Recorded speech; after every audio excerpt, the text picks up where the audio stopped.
সাহেব যে বিষয়টি ভাই বলছিলেন যে একেবারে শুধুমাত্র এনসিপি গেল না বলেই কি এটার সেই যে চিত্র আপনি ভাবছেন সেটা হচ্ছে না? না না না, দেখেন এখানে কিন্তু আমি বলিনি যে এনসিপি গেল না দেখে, আমি কিন্তু পয়েন্ট আমার খুবই স্পেসিফিক।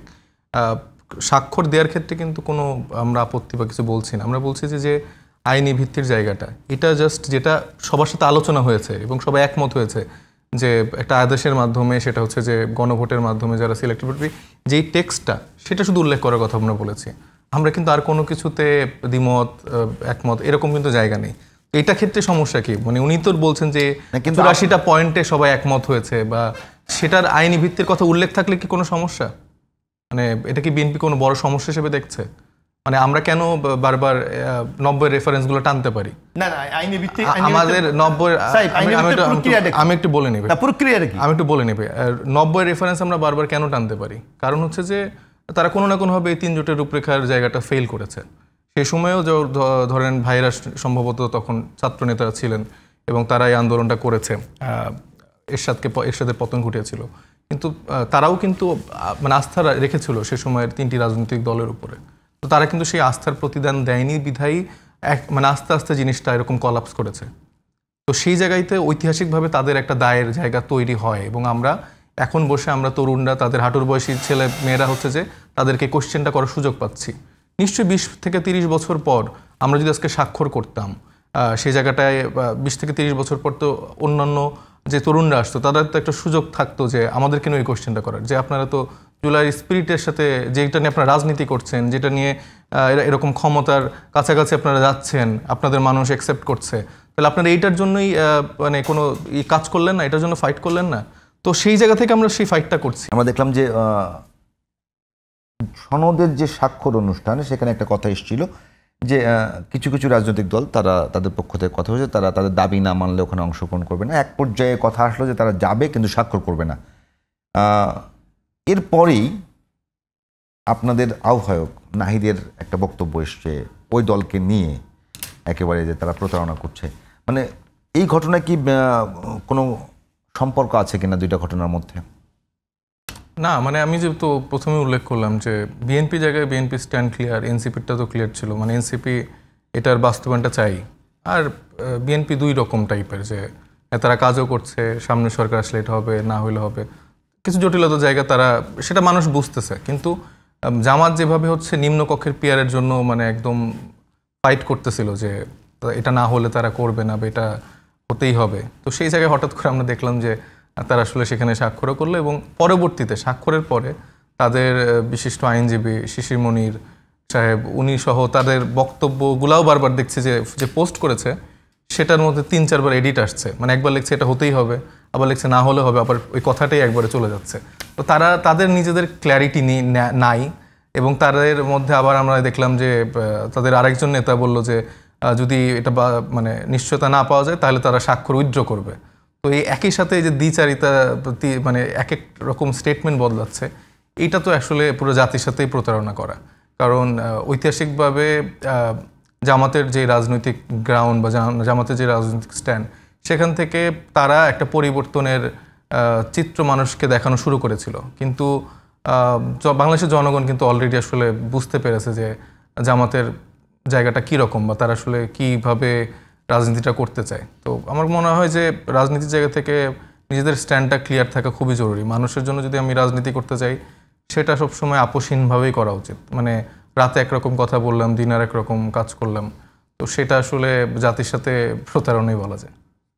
এবং আরেকটা ব্যাপার, আমি একটু বলতে চাই যে জামাতেরই একজন সিনিয়র নেতা হলো এই কথার পরিপ্রেক্ষিতে তিনি বলেছেন যে মানে বাবা বা এরকম একটা কথা বলেছেন। আমি আসলে বলতে চাই যে বড় যে রাজনৈতিক দলগুলো আছে না কেন, এছাড়াও আরও কিছু ছোট ছোট রাজনৈতিক দলও বিভিন্ন সময় আসলে এটা স্ট্যাবলিশ করতে চেয়েছে যে এনসিপি তাদের সন্তান। তো আমরা বলতে চাই যে আসলে এনসিপির অভিভাবক এই কোনো রাজনৈতিক দলই না। আমরা আসলে জনতার জন্য রাজনীতি করছি, জনতাই আমাদের অভিভাবক, তাদের জন্য আমরা মানে সর্বোচ্চটুকু দিয়ে সবটা দিয়ে আমরা রাজনীতি করছি। তারা কি এমনটা মিন করেছে কিনা যে আন্দোলনের সময় জামায়াত ইসলাম বা বিএনপি আপনাদেরকে খুব ভালো কিছু সহযোগিতা করেছে বলে এই আন্দোলনটা এই পর্যায়ে এসছে? এবং আপনাদের নেতারাও কিন্তু বিভিন্ন সময় বিভিন্ন সমাবেশে গিয়ে তারা স্বীকারও করেছে যে মানে বিএনপি জামাত তারা আমাদেরকে সহযোগিতা করেছে।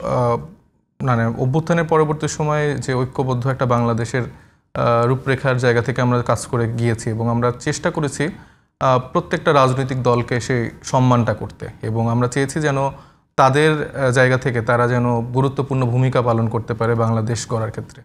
তো সেক্ষেত্রে তাদের ক্ষেত্রে আমরা মানে অনেক ক্ষেত্রে আমরা মানে প্রতারিত হয়েছি আমরা বলতে পারি, কারণ এরকম অনেকগুলো ইস্যু এসছে আওয়ামী লীগের নিষিদ্ধকরণ থেকে শুরু করে চুপ্পুর অপসারণ থেকে শুরু করে কোনো বিষয় আসলে তাদেরকে ফ্রন্ট লাইনে আমরা দেখিনি। মানে প্রতিবার আসলে আমাদের তরুণদেরকেই হাল ধরতে হয়েছে, যেরকমটি অভ্যুত্থানের সময়ে বাংলাদেশের তরুণ শ্রমিক জনতা মিলে আসলে আন্দোলনের সামনের সারি থেকে ছিল, যেটা আসলে রাজনৈতিক দলগুলো আরও আগে এই কাজটি করতে পারতো, যেটা আসলে হয়নি।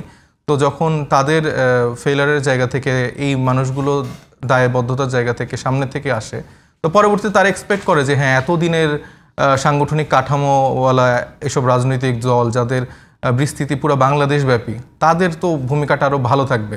এনসিপি নতুন দল, এনসিপির প্রোগ্রামে লোক হয় না, এরকম অনেক কিছু আছে, কিন্তু তারপরও দেখেন বাংলাদেশের প্রশ্নে কিন্তু এনসিপি সবকিছুতে সব থেকে সামনে থেকে। শুধু কি আপনাদের যে সম্প্রতি বক্তব্যগুলো বারবার ওই একটা জায়গায় আসতে দেয়, যে সম্প্রতি বক্তব্যগুলো অনেকে কিন্তু অভিযোগ করছে সরাসরি যে এনসিপি তার ভোটের মাঠে অথবা জোটের কারণে এই বক্তব্যগুলো এসছে, যে তারা হয়তো এখন জোটের সমীকরণে গিয়েই কিছু দলকে তারা প্রতিপক্ষ বানিয়ে তাদের অন্য জোটে গিয়ে অবস্থান সুসংহত করার চেষ্টা করছে। না, এরকম না। দেখেন মানে বাংলাদেশের সামনে জোট নিয়ে আপনাদের পরিকল্পনা কি? হ্যাঁ, এটা আমরা মানে বিএনপি বলেন, জামাত ইসলামী বলেন বা অন্যান্য মধ্যমপন্থী যে রাজনৈতিক দলগুলো আছে, আমাদের কিন্তু তাদের সবার সাথে আলোচনা হচ্ছে। এটা যে মানে জোটের জন্য আলাপ হচ্ছে তা না। আমরা একটা ঐক্যবদ্ধ বাংলাদেশের ক্ষেত্রে আমরা সবার সাথে সেই সুসম্পর্কটা রাখতে চাই। আমরা চাই যে বাংলাদেশ প্রশ্নের জন্য সবাই একসাথে আমরা রাজনীতি করতে পারি। সেই পরিপ্রেক্ষিতে আলাপ আলোচনা চলছে। একটা মানে মেজর যে আলাপটা হচ্ছিল যে গণ অধিকার পরিষদ, এবি পার্টি, গণসংহতি বা এই মধ্যমপন্থী কিছু যে রাজনৈতিক দলগুলো আছে তাদের সাথে আমাদের একরকম জোটের একটা আলাপের আলোচনা চলছে বা এখনও চলছে আর কি। সেটা এখন সার্বিকভাবে কতটুকু কি আগায় সেটা সামনের দিনে বলা যেতে পারে।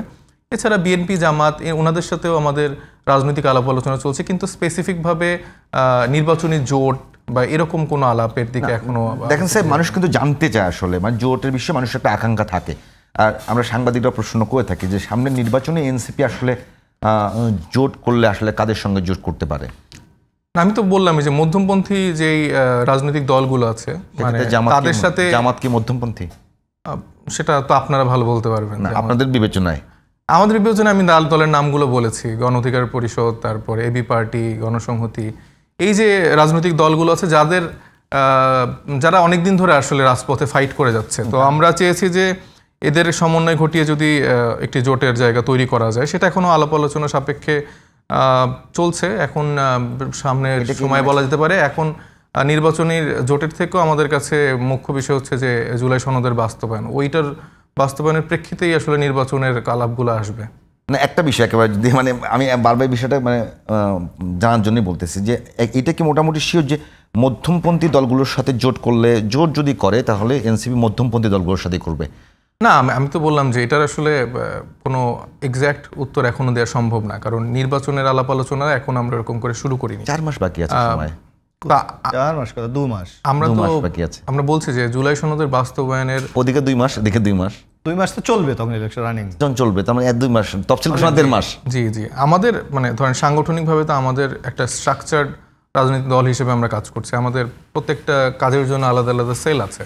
Election coordination team election related কাজগুলো করছে, স্থানীয়ভাবে যারা সংগঠক আছে সেটা নিয়ে তারা কাজ করছে।